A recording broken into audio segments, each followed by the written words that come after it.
Halo semua. Jadi sebelum kita masuk pada topik, perkenalkan nama saya Nadia Paturusi Dan saya Teshulinas. Kami dari kelas 5 MP1. Di sini kami akan membahas materi tentang manajemen keuangan, yaitu rasio leverage. Nah, apa itu rasio leverage? Jadi, rasio leverage ini menunjukkan seberapa besar kebutuhan dana perusahaan dibelanjai dengan hutang. Jika perusahaan tidak mempunyai leverage atau leverage faktornya sama dengan 0, artinya sepenuhnya menggunakan modal sendiri atau tanpa menggunakan hutang. Nah, itulah penjelasan dari pengertian rasio leverage. Selanjutnya, rasio leverage ini terbagi menjadi 5. Nah, yang pertama ada debt to asset ratio atau disingkat menjadi DAR. Nah, apa yang dimaksud dengan DAR? Jadi DAR ini mengukur persentase besarnya dana yang berasal dari hutang. Yang dimaksud dengan hutang yang dimiliki oleh perusahaan, baik itu hutang jangka panjang maupun hutang jangka pendek. Nah, setiap kreditur lebih menyukai debt rasio yang rendah. Sebab apa? Karena sebab tingkat keamanan dananya menjadi semakin baik. Nah, untuk kita mengukur bagaimana besarnya debt ratio ini, diperlukan rumus, yaitu rumus DAR sama dengan total hutang per total aktiva kali 100%. Nah, sebagai contoh yang kami buat yaitu PT Sentosa Makmur, DAP total hutang yaitu 920 juta per total aktiva 1.500.000 kali 100% dengan jumlah 0,61%. Nah, hal ini dikatakan 0,61% ini menunjukkan bahwa dari total aset dia dibiayai oleh hutang.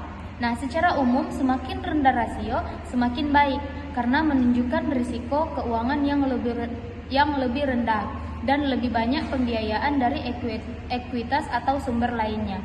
Jadi dari hasil 0,61% ini dianggap baik oleh perusahaan. Yang kedua adalah debt to equity ratio atau yang biasa disebut dengan DER. Jadi, DER merupakan imbangan antara hutang yang dimiliki oleh perusahaan dengan modal sendiri. Adapun rumus dari DER yaitu DER sama dengan total hutang dibagi modal kali 100%.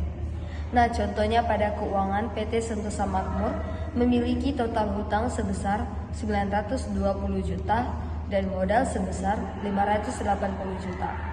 Jadi, DER sama dengan 920 juta dibagi 580 juta dikali 100% sehingga mendapatkan hasil sebesar 1,58%.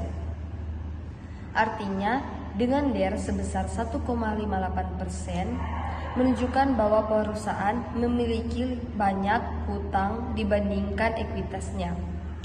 Oleh karena itu, dapat dianggap memberikan dampak buruk bagi perusahaan. Yang ketiga, time interest earned ratio atau TIR. Yang dimaksud dengan TIR ini merupakan rasio antara laba sebelum bunga dan pajak dengan beban bunga. Nah, rasio ini mengukur kemampuan perusahaan memenuhi beban tetapnya berupa bunga dan laba yang diperoleh nantinya.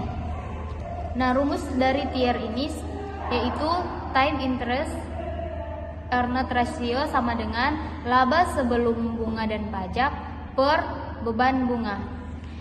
Sesuai dengan contoh keuangan kami pada PT Sentosa Makmur, yaitu laba sebelum bunga sejumlah 380 juta dan beban bunga 50 juta. Jadi 380 juta per 50 juta mendapatkan hasil 7,6%. Nah, dari hasil 7,6% ini dapat dikatakan bahwa perusahaan memiliki laba operasional yang cukup untuk membayar bunga hutang sebanyak 7,6 kali lipat. Oleh karena itu, hasil 7,6% ini dapat dianggap baik bagi perusahaan. Yang keempat adalah fixed charge coverage ratio. Jadi, rasio ini mengukur kemampuan perusahaan untuk menetap beban tetapnya termasuk pembayaran dividen saham preferen, bunga, angsuran pinjaman, dan sewa. Adapun rumus dari fixed charge coverage ratio yaitu EBIT ditambah bunga ditambah angsuran dibagi bunga tambah angsuran. Nah, contohnya pada perusahaan PT Sentosa Makmur itu memiliki EBIT sebesar 380 juta dan bunga sebesar 50 juta tapi tidak memiliki angsuran.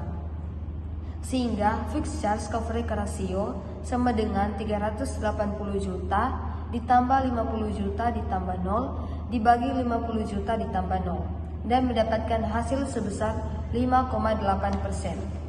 Artinya dengan rasio 8,6% ini menunjukkan bahwa perusahaan memiliki pendapatan yang cukup untuk menutupi biaya tetap dan kewajiban tetap sebanyak 8,6 kali lipat.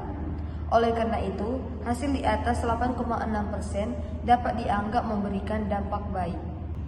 Yang kelima, debt service ratio.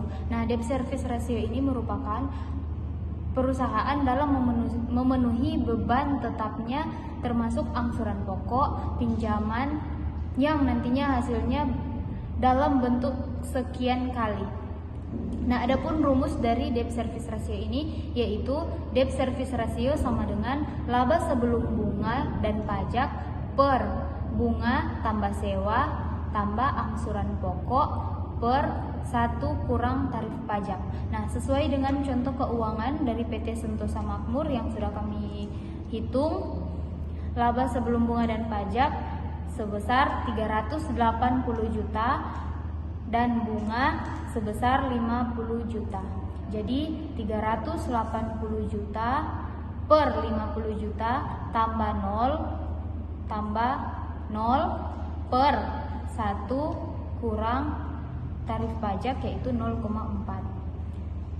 sama dengan 380 juta per 50 juta mendapatkan hasil sebesar 7,6%. Nah, dari hasil 7,6% ini menunjukkan bahwa perusahaan memiliki pendapatan yang cukup untuk membayar kewajiban hutangnya sebanyak 7,6 kali lipat. Nah, oleh karena itu, hasil 7,6% ini dapat dianggap memberikan dampak yang baik bagi perusahaan.